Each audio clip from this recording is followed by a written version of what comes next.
Et pour commencer cette émission, j'ai le plaisir de recevoir Raphaël Gorgé. Bonjour. Bonjour. Vous êtes le PDG du groupe Gorgé. Alors d'ailleurs, est-ce qu'on peut encore dire groupe Gorgé? Parce que j'ai vu que vous allez changer de nom pour vous appeler Excel Technologies. On peut encore dire groupe Gorgé ou pas? On peut encore dire groupe Gorgé jusqu'au 8 décembre, qui est la date de l'Assemblée Générale, qui doit se prononcer non seulement sur ce changement de nom, mais sur un certain nombre d'autres transformations importantes du groupe. Mais c'est pas trop difficile quand on hérite d'un groupe familial comme ça de laisser tomber le nom familial? Alors, il se trouve que ce nom familial, c'est moi qui l'avais donné. Le groupe ne s'appelait pas Gorgé au moment où je suis arrivé, mais je pensais que c'était le meilleur moyen d'incarner les valeurs et les caractéristiques d'un groupe familial, d'une ETI industrielle familiale. Mais aujourd'hui, à l'issue de ce recentrage stratégique, c'est bien aussi d'incarner ce changement. Mais le groupe, le nom Gorgé en tant que groupe industriel ne va pas disparaître complètement, puisque notre holding va probablement se rebaptiser Gorgé. Voilà. Comme ça, il y a quand même un lien, une transmission. Oui, tout à fait. L'histoire ne s'arrête pas là. Vous parlez de recentrage. Effectivement, vous avez pris les rênes du groupe il y a un peu plus de 10 ans, je crois, et vous avez commencé à opérer ce recentrage il y a 3 ans environ. Qu'est-ce qui motive ce changement à ce moment-là? Dans quel état est votre groupe? Qu'est-ce qu'il fait et où est-ce que vous voulez l'amener? Alors, j'ai rejoint le groupe familial il y a 18 ans maintenant. Je le dirige depuis une quinzaine d'années et il s'est passé beaucoup de choses au cours des 3 dernières années. En fait, c'est le fait qu'on ait rencontré plusieurs succès dans différentes activités qui nous a amenés à nous concentrer et simplifier un petit peu les choses. Groupe Gorgé, qui est coté en bourse, avait de nombreuses activités. Et en fait, l'élément déclencheur, c'est le succès que nous avons rencontré dans le domaine des drones et de la robotique autonome, avec un très gros contrat qui fait maintenant 500 millions et qui validait 10 années de R&D, qui a récompensé ses efforts. Et ce succès nous a amené à avoir envie de nous recentrer, de nous focaliser sur ces activités-là qui connaissaient du succès, et aussi de donner leur liberté, leur indépendance à d'autres activités, notamment l'impression 3D, qui elle aussi a rencontré son succès en affichant des rentabilités remarquables quand on l'a publié récemment. Dès lors, c'est quoi la stratégie? Vous cédez des activités, vous faites de la croissance externe en parallèle. Comment vous avez procédé? Oui, alors, différentes étapes de ce processus qui a commencé il y a 3 ans. On a cédé un certain nombre d'activités. On s'est renforcé dans l'activité robotique et drone en reprenant 100% du capital de notre filiale ECA. Ensuite, nouvelle étape importante, la sortie des activités d'impression 3D. Nous avons fait un spin-off en quelque sorte en distribuant ces actifs à tous nos actionnaires. Donc aujourd'hui, je reste le premier actionnaire de cette activité d'impression 3D, mais elle n'est plus dans le groupe Gorgé. D'accord. Et enfin, étape majeure aussi récente, l'acquisition de la société X-Blue, une opération absolument transformante, un investissement de 410 millions d'euros de cette société que nous connaissons bien, qui est dans les mêmes secteurs de ces drones, des systèmes de navigation dans le domaine maritime, etc., que nous allons rapprocher de notre filiale ECA pour devenir le groupe Excel. Alors justement, si on rentre un peu dans le détail de ce que vous faites aujourd'hui, vous évoquez les drones et la robotique, mais on est sur des terrains plutôt militaires aujourd'hui. Ce n'est pas des drones grand public comme... Non. Pas du tout là-dessus, quoi. Tant par leur prix que par leur acquisition. Et chez nous, les drones, d'ailleurs, ils volent, mais surtout, ils vont sur l'eau, sous l'eau. Et aussi, on a des robots terrestres. Des robots sous-marins autonomes, finalement. Des drones sous-marins. Par exemple, si vous voulez surveiller un gazoduc pour vous assurer que personne ne le piège, il faut envoyer des drones. Donc, c'est des problématiques d'actualité. Si vous voulez déminer des océans, on a vu récemment que c'était un sujet aussi d'actualité, le mieux et le plus efficace, le moins cher, le moins dangereux, c'est d'envoyer des drones. Mais ça veut dire qu'aujourd'hui, on peut considérer les fonds marins comme un terrain d'opération militaire à part entière, presque? Oui. Tout à fait, et notamment les grands fonds. Les fonds marins le sont déjà depuis longtemps, on envoie des sous-marins depuis des dizaines d'années, habités ou non.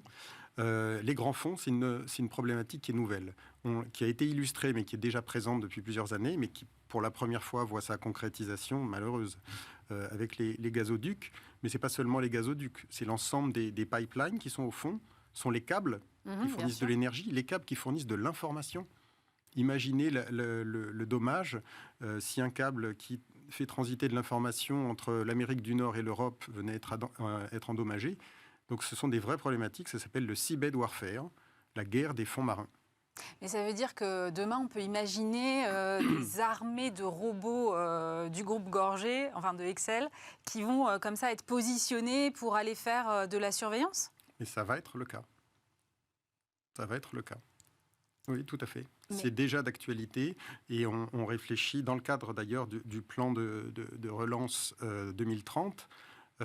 Effectivement, les forces françaises et d'autres pays d'ailleurs vont avoir besoin de robots sous-marins capables d'aller jusqu'à 6000 mètres pour voir ce qui se passe. Et notamment surveiller qu'il ne se passe rien. Quand vous avez commencé à opérer ce virage, vous aviez déjà l'intuition que ce marché-là allait prendre de l'ampleur? Tout à fait. C'est pour ça d'ailleurs qu'on a fait ces efforts de développer toute une gamme de robots dont la particularité est de pouvoir collaborer entre eux. Et l'application la plus connue, la plus ancienne, c'est la robotique pour le déminage. Pour des raisons de danger qu'on imagine bien, Sûr. on envoie des robots.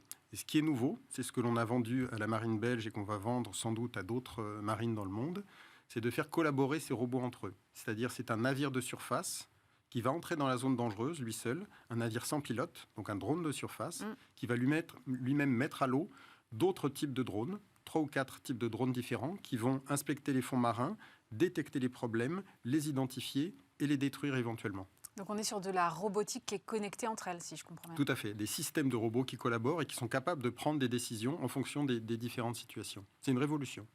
Et quand vous dites qu'ils sont capables de prendre des décisions, c'est-à-dire qu'il y a une intelligence artificielle embarquée?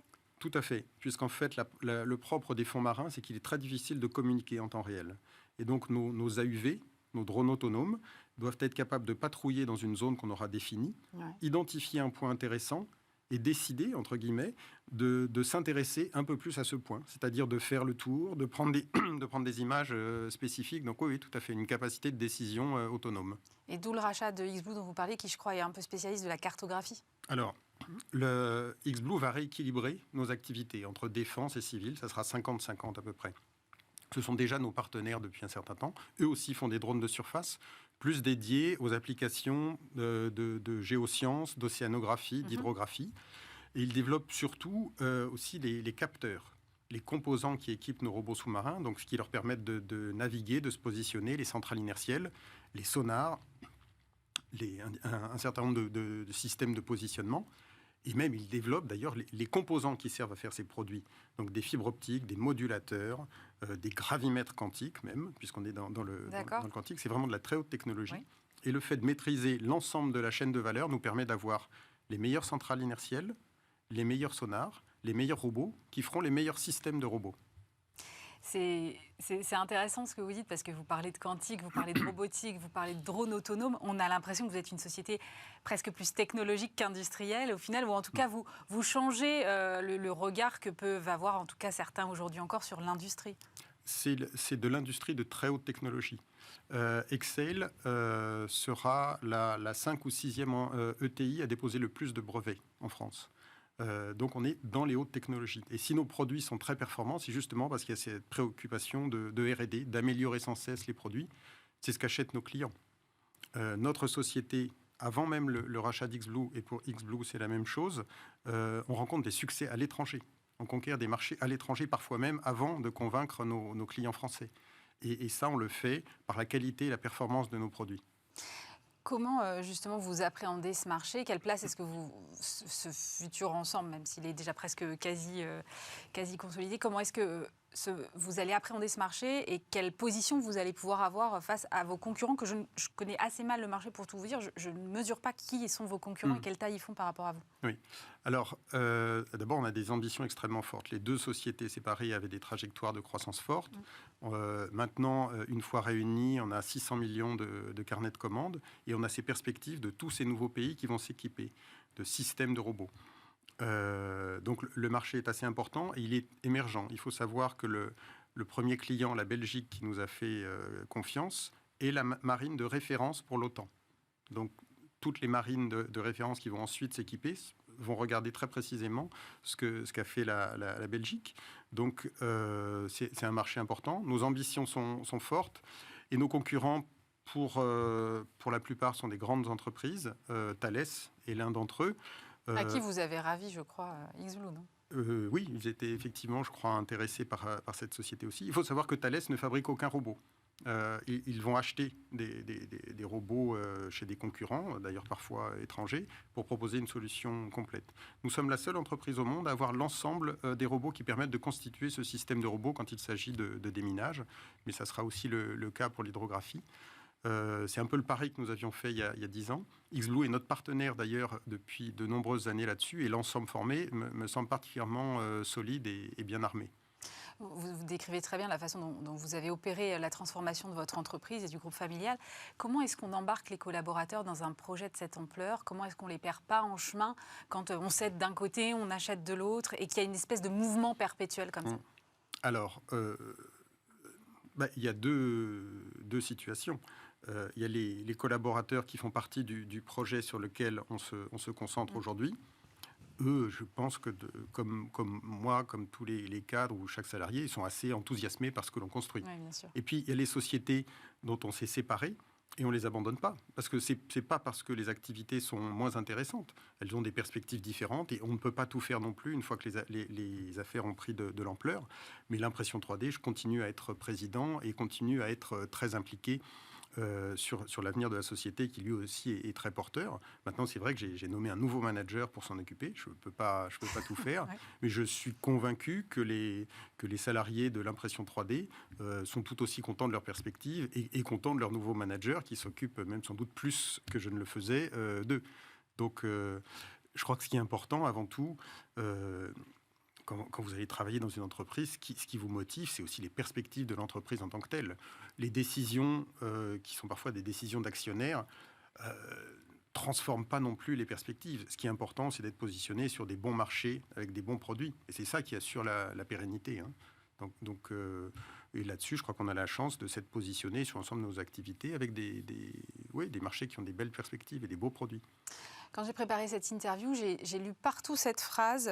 C'est un groupe technologique à forte culture entrepreneuriale. Comment ça se traduit concrètement dans la culture de vos équipes et comment vous l'insufflez? Je pense qu'en l'espace de 3 ans, on s'est plus transformé que n'importe quelle entreprise en 30 ans. On va plus vite. Et cette culture entrepreneuriale, elle vient aussi de la structure du capital, d'une entreprise familiale, où finalement les décisions ultimes, elles sont prises très très vite. Moi, ça peut être une mauvaise chose, mais ça a aussi des avantages. J'ai pas peur de perdre mon job, parce que en contrôlant la majeure partie du capital, je prends des décisions qui engagent le capital familial, et dont je devrais assumer les conséquences, non seulement au prochain trimestre, mais l'année prochaine, et encore dans 10 ans, dans 20 ans, dans 30 ans. Donc ça permet d'être responsable, efficace, réactif. Ça fait partie d'un certain nombre de qualités qui nous permettent d'aller plus vite, d'être plus agile, et effectivement de remporter parfois des succès face à des grands groupes qui ont d'autres avantages, très nombreux, mais pas ceux-là. On parle souvent d'ETI sur Bismart, et souvent la réflexion qui revient quand je m'entretiens avec des chefs d'entreprise qui dirigent des ETI, c'est finalement on parle un peu trop de start-up, un peu trop des grands groupes et pas assez des ETI. Vous partagez cet avis? Moi, j'ai juste une petite réserve par rapport à ça. C'est l'enthousiasme autour des startups dont on ne parle jamais de la rentabilité ou du chiffre d'affaires. On est bien d'accord. Les startups sont des entreprises comme les autres et on peut décider d'investir pendant une phase longue. L'investissement R&D dont je vous parlais a duré 10 ans avant de porter ses fruits. Donc, je comprends bien cette logique d'investissement long. Mais je pense qu'il ne faut pas oublier à la fin que le but d'une entreprise, c'est d'avoir un business model efficace qui permette de dégager une rentabilité pour payer ses salariés, réinvestir dans la croissance, la R&D, etc. Mais ça, on ne peut pas y déroger, quels que soient les modèles économiques. Après, il y a la question du cycle, du temps nécessaire pour y arriver. Mais je trouve qu'on a un petit peu trop tendance à mettre de côté ces problématiques. Moi, j'entendais récemment un chef de jeunes start-up qui subissait un petit peu le contexte nouveau pour lui. Et il ne voulait pas qu'on lui parle d'EBITDA parce que c'était anxiogène. Mais voilà, à la fin du mois, il faut payer les salaires. Voilà. Et ça, c'est une donnée avec laquelle on ne peut pas transiger. Donc, Je trouve que c'est enthousiasmant d'avoir des nouvelles entreprises. Il y a des startups formidables. La société Exotech, qui est une startup Elle est industrielle, incroyable. c'est une vraie entreprise Ouais. qui croît très vite. Et donc ça, c'est absolument formidable. Avec d'autres modèles, c'est vrai que, alors peut-être que je commence à être un petit peu ancienne école, mais j'ai plus de mal à comprendre la logique et les valorisations. Vos ambitions là, pour Excel Technologies, c'est quoi? Alors on pense que d'ici à l'horizon 2025-2026, on pourra doubler le chiffre d'affaires et porter l'EBITDA à un taux de marge de 25%. Donc des ambitions extrêmement fortes. Il est aujourd'hui un petit peu en dessous de 20%. Ouais. Et le chiffre d'affaires, le dernier chiffre d'affaires publié des deux entreprises cumulées était aux alentours de 250 millions en 2021. Merci beaucoup Raphaël Gorgé, c'est tout le bien qu'on vous souhaite, PDG du groupe Gorgé, donc encore pour quelques temps, et puis sans doute bientôt donc Excel Technologies. Merci. Merci.